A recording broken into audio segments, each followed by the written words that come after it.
Can the WWE really keep up with women rumbling like this? I'm Chris Wolvie, the wrestling vlogger who always tells it like it is.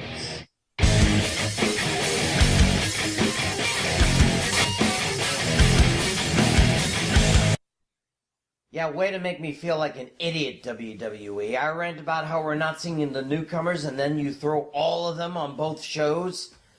Hey, look, I don't need help looking like an idiot, okay? I do it every week by myself, thank you. Anyway, I loves me the Royal Rumble. You never know who will enter when, and most of the time you don't know who will enter, period. I mean, that's a good thing, too, because the surprises make the Rumble even more exciting. And man, were we surprised at the first ever Royal Rumble for women last year. Not only did the best of both brands fight it out, but 9 veterans from days past took part. Oh, we knew they weren't going to win.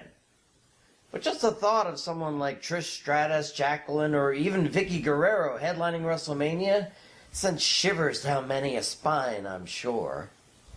But, you see, this is where I see a problem with the current format.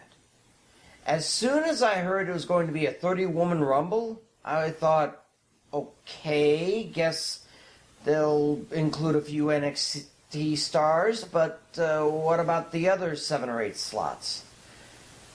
While it was awesome to see the vets back in action, I'm starting to worry if this is how it's going to be for every women's Rumble.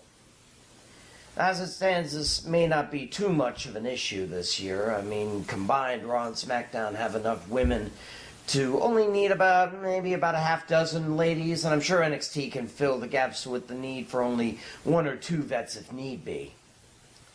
But the point is, the WWE may end up relying too heavily on the veterans as years go along.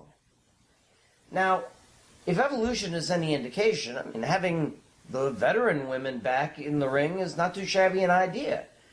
Everyone seemed to like the Battle Royal, where those like Alundra Blaze, Michelle McCool, and Ivory mixed it up with Asuka, Tamina, and eventual winner Nia Jax.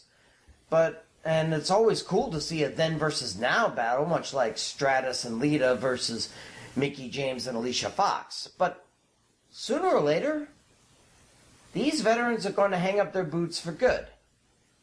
And the women currently fighting? Well, they may want to retire from active duty, and some may not want to come back to the WWE. So, unless they really stretch out the rosters, they're going to have serious trouble filling the 30 slots in the Rumble. I mean, heck, they already have trouble with the the WrestleMania Women's Battle Royal. Only 20 superstars were in that one, and 6 of them were from NXT. Who got a serious following during the match, I must say. The men always have a 30-plus man battle royal for the Andre the Giant trophy. Why couldn't they find 10 more for the women? Oh, and on a side note, why not just rename it the Sherry Martel Memorial Battle Royal? I think Sherry was just an ass in the ring, not out of it.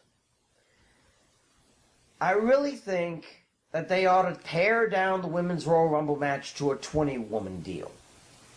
I mean, not that I have anything against the match itself. In fact, I was pushing for one as the Divas/Women's Revolution hit its stride. But the veterans are not going to want to come back every year, no matter how desperate they may be for a paycheck. And if Ring of Honor or All Elite gain footing, who's to say some of the superstars might not be tempted over to a more indie circuit? And if that happens, there'll definitely not be enough women to fill 30 spots. I'm not saying women shouldn't have equal billing as men in these pay-per-views. I'm just looking at the future. And let's face it, unless the women's divisions break off into a separate but equal brand, keeping 30 women on the tether for the Rumble may not be as feasible as it should be after a while. I'm Chris Wolvie, the wrestling blogger who always tells it like it is. See ya.